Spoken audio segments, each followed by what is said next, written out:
Hello and welcome back, children. Hope all are doing well. Yes, let us quickly move to the session today. We are going to learn about Bhutto, Poem 9, Class 10, First Language English. First, let us see about the poet Toru Dutt.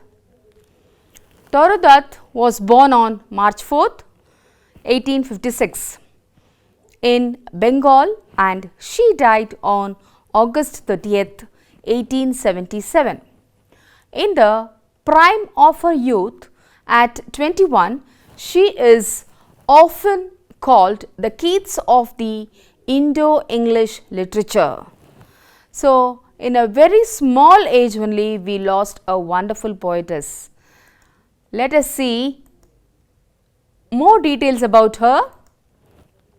She was a natural linguist and in her short life became proficient in Bengali, French, English and later on Sanskrit.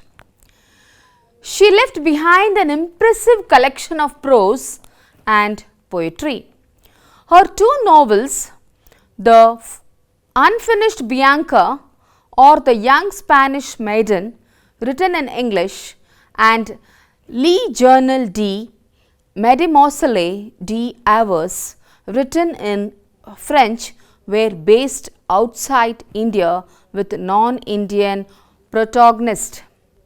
Her poetry comprises a sheaf gleaned in French fields consisting of her translations into English of French poetry and ancient ballads and legends of Hindustan, which compiles her translations and adaptations from Sanskrit literature.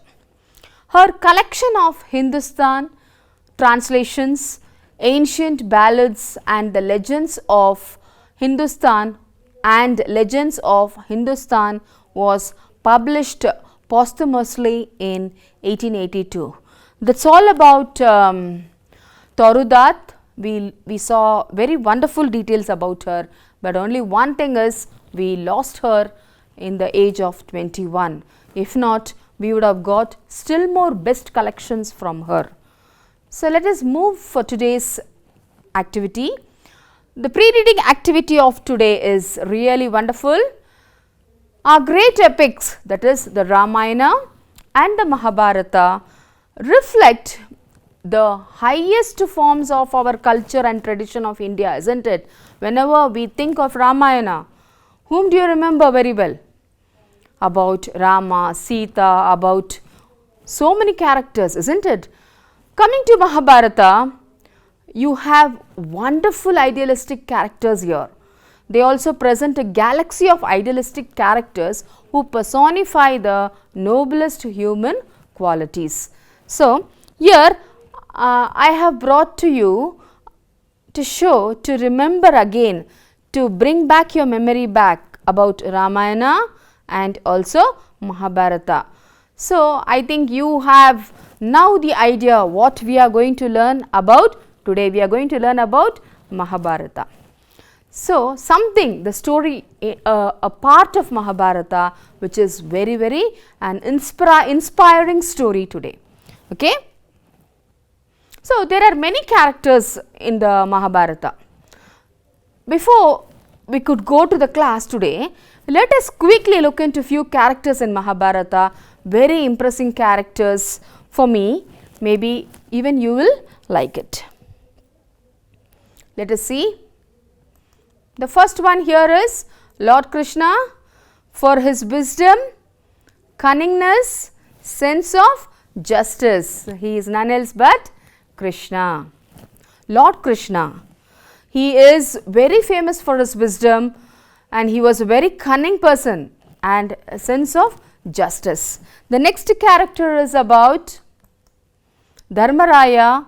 He is also called as Yudhishthira for his truthfulness and sense of justice. The next person here is Karna for his loyalty, humility, courage, bravery and generosity. A very wonderful character in this Mahabharata. The next is Draupadi for her intelligence, courage and fortitude. Next is Duryodhana for his valor and courage.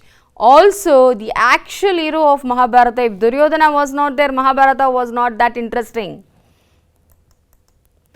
Next is Ekalavya, whom we are going to learn about him today, for his sincerity, selflessness and humility. The next is Gandhari for her loyalty to her husband and intelligence. Next is Bhishma for his loyalty to the families of the Kauravas and the Pandavas.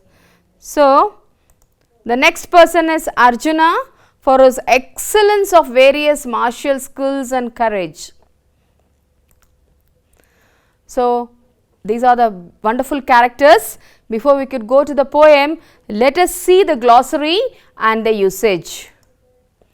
Pelf means riches or money, especially when gained in a dishonest way.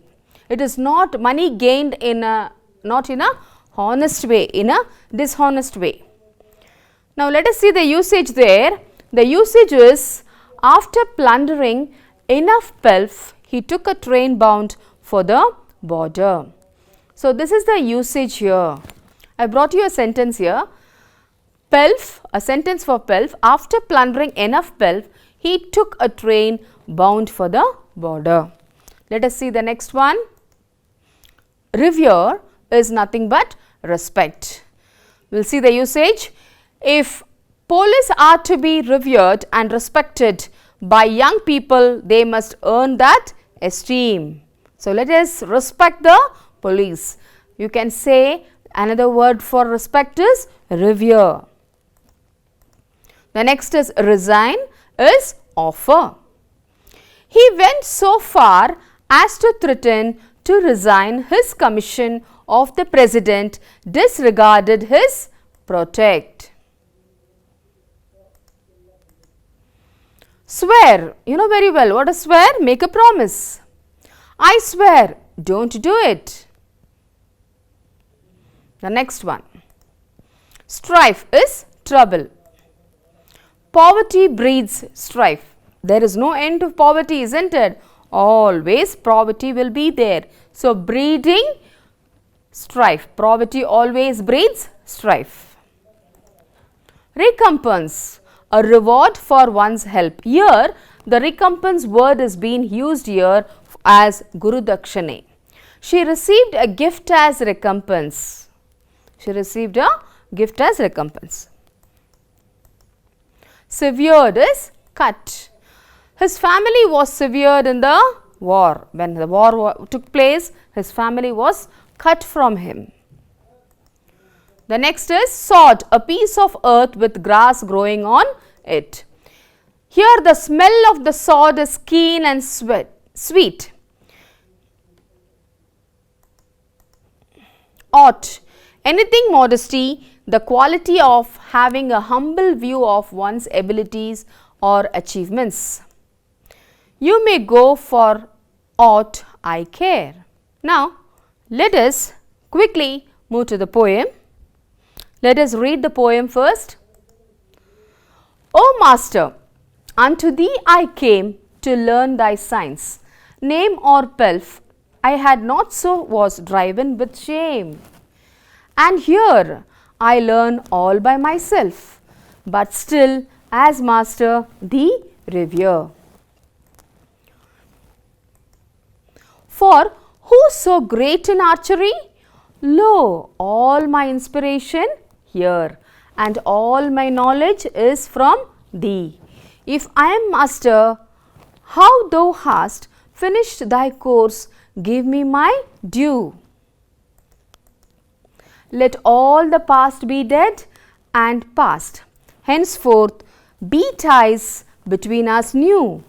All that I have won, master mine. All I shall I to thee resign. Let me but know thy gracious will. Is it a promise? Yeah, I swear, so long as I have breath and life, to give thee all thou with. Beware, rash promise ever ends in strife. Thou art my master, ask, oh ask. From thee my inspiration came, thou canst still not set too hard a task, nor ought refuse I free from blame. If it be so, Arjuna, here Arjuna and the youth were dumb. For thy sake loud I ask and clear, give me your youth, thy right hand thumb.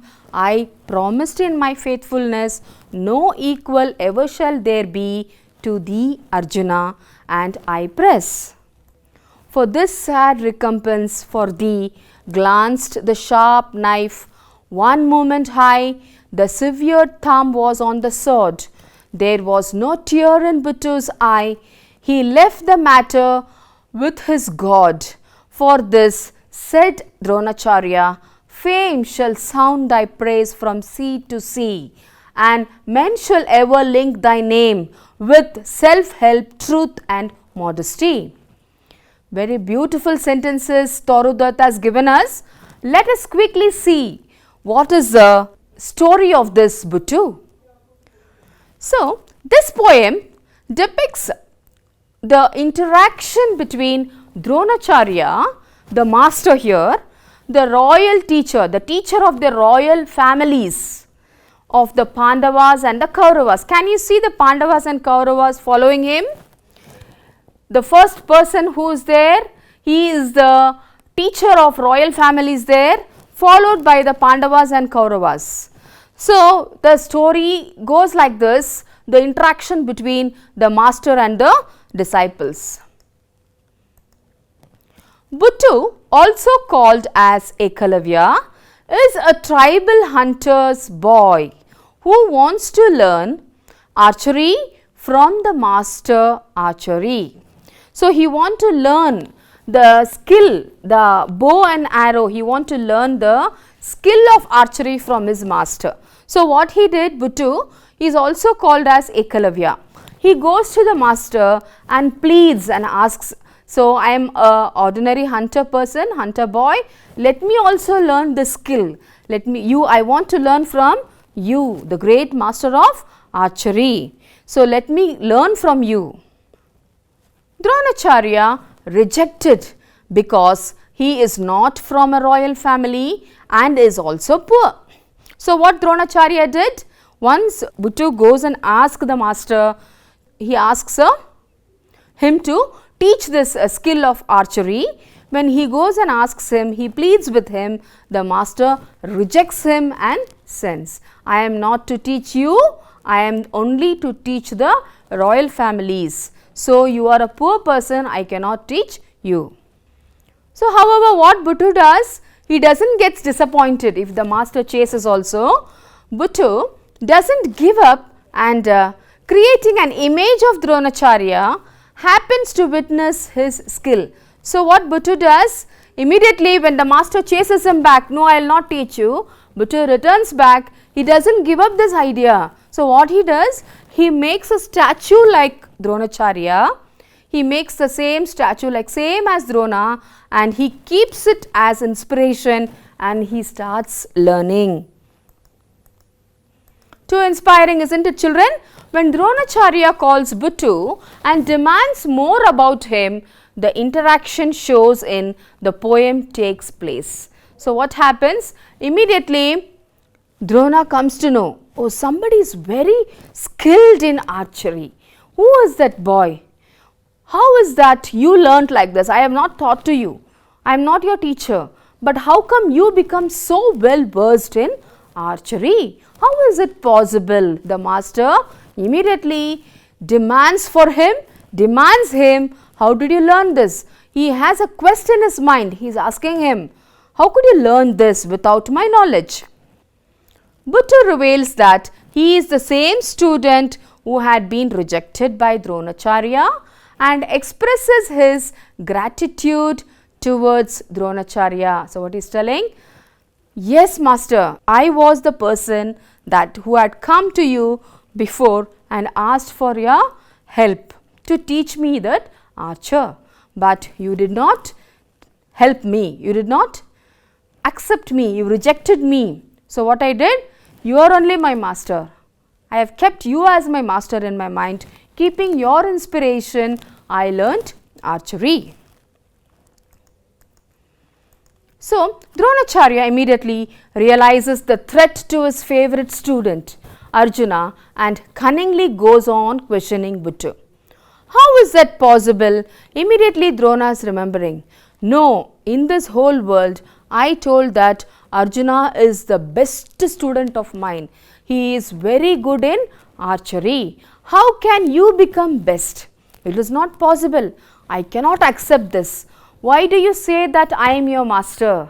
So, he is very faithful to his student. So, he promised Arjuna, you are the best student of mine. Then another best student, where he will come from? So, Buttu is saying, even I am your student. So, Drona cannot accept it because he has promised Arjuna already that he is his best student and he is best in archery.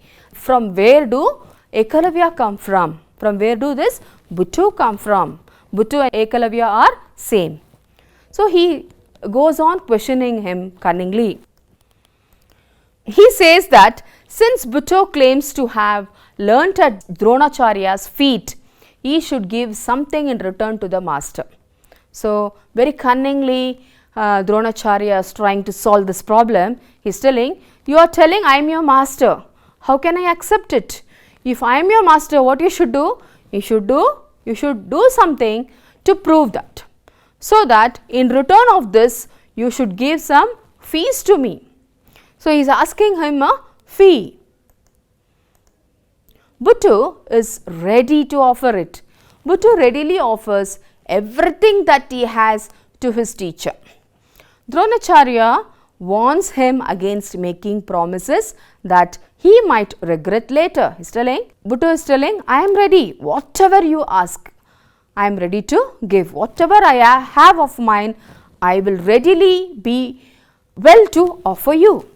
So, what Drona is telling, don't make rash promise, later you will feel for it. Whatever promises you make, you cannot keep on your promise, it will be dangerous later. For that Buttu is not hesitating, he does not hesitate at all. Buttu does not retract, he is telling. Then Dronacharya draws the attention of Arjuna, who also present there, and asks Buttu to give his right hand thumb as the gift. So, he is telling, he is pulling Arjuna here. I have already brought Arjuna. Arjuna is the only person he is brought for proof. Dronacharya has brought his best student as a proof. I have already told Arjuna is the best in archery. How can I accept you? So, if you are telling that I am your master, I ask you one fee. Will you give? So, what was the fee? It was the right hand thumb. So, what is unique about right hand thumb? Without the right hand thumb, a person cannot use the skill, the archery, the bow and arrow cannot be used without the help of the right hand thumb. So, very cunningly he is asking the right hand thumb. What do you think Buttu would have answered? What do you think he would have told for this? Let us see. Buttu does not hesitate even for a moment and immediately cuts off his thumb with a sharp knife and offers it to the teacher. So, what happened? Once the master asks him this, immediately without even thinking a moment, without even a single moment, single minute, what he does? He took a knife immediately and he cut off his thumb. What a great student, isn't it? With a sharp knife and offers it immediately to his master. He does not even think for a second. Pleased, Dronacharya blesses him with everlasting fame and glory. So, what Drona becomes really pleased, what he tells, without even a small hesitation you have done this. What else I want from you? Really, you are such a great student of mine. Your name, that means in future, the history will speak about you. Your name shall spread above 7 seas. People will always link your name for faithfulness. So, he gives him so much of blessings that without any hesitation he did this work. He was really pleased with that. The dedication of Eklavya, a short story.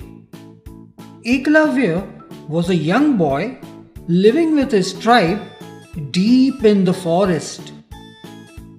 His aim in life was to become the finest archer in the world. He wanted to become a student of Guru Dronacharya. When he asked about it, he was refused due to the low status of his birth. Despite this, Eklavya created a statue of Guru Dronacharya and practiced archery every day in front of it. Soon, he became incredibly skilled. One day, when Guru Dronacharya learned this, he was afraid that a tribal boy would surpass his best student Arjun. So, he called Eklavya and demanded Eklavya to sacrifice his right thumb as his Guru Dakshina. Without any hesitation, Eklavya immediately cut off his right thumb and gave it to Guru Dronacharya. After that day, Eklavya was unable to become the best archer in the world. Till today, Eklavya is praised for the Guru Dakshina he gave and is always remembered as a devoted student. So, today's home assignment: identify the best characters in the Mahabharata whom you admire and write a note on them. So, here I am telling you there are too many characters here. Like today we had been learnt about Dronacharya, we had been learnt about Buttu, we had been learnt about Arjuna, we had been learnt about, yes, many characters we had been learnt about Karna, about Duryodhana. We have seen a few glances about few characters like Draupadi, Bhishma, Arjuna and so many characters, isn't it? You would have got inspired with any one of them, isn't it? So, try to write more about them, write the note about not only one, you can take as many as you like and you can write the note on it and you can take back to your school when the school gets open. So, now before that I would like to bring back you the story in a nutshell. So, we are starting with Buttu. The story is about Buttu and it is all about Dronacharya and Buttu. So, we learnt more about whom? About a teacher and a student. So, what we do? What respect we are giving to the teachers? How do we respect them? How do we help them? So, we are not, the teachers are not asking you anything more else. We are just asking you to concentrate. We are just asking you for your improvement in your studies. So, it is not like no teacher is asking you to cut off your finger or cut off your thumb. We are just asking you to concentrate in your studies and become a good citizen of the country, isn't it? So, try to follow the rules of respecting the elders and obliging them. So, this is the only small advice from me. A teacher and a student's relationship is that wonderful that we cannot forget it lifetime. So, try to maintain a good relationship with your the teachers. Respect your elders, respect your teachers. So, once we saw Ekalavya's part in the poem, really it was amazing character. What an inspiration. So, how much when the master chases him without taking him inside the class, he does not give up for that. What he does? Immediately he goes, he makes a statue of the master and he by himself stands day by day, stands in front of his master, keeping him as an inspiration, tries to learn the skill of archery. Later he became the master in archery, where the master himself came to him and asked his fee. He was really a fabulous archer. Then Arjuna, he was, so where Arjuna's name will get spoiled, where Arjuna will become inferior to Ekalavya, there was a threat in Drona's mind, and where Arjuna will feel, where the royal families will feel bad of Drona, he immediately came to Ekalavya and asked his fee. So there Ekalavya also offered this fee to his master. So only because of that we are learning about Ekalavya now, that is about Buttu now. So try to write these qualities, all the qualities which you liked by the characters. Hope you enjoyed this class. Thank you children.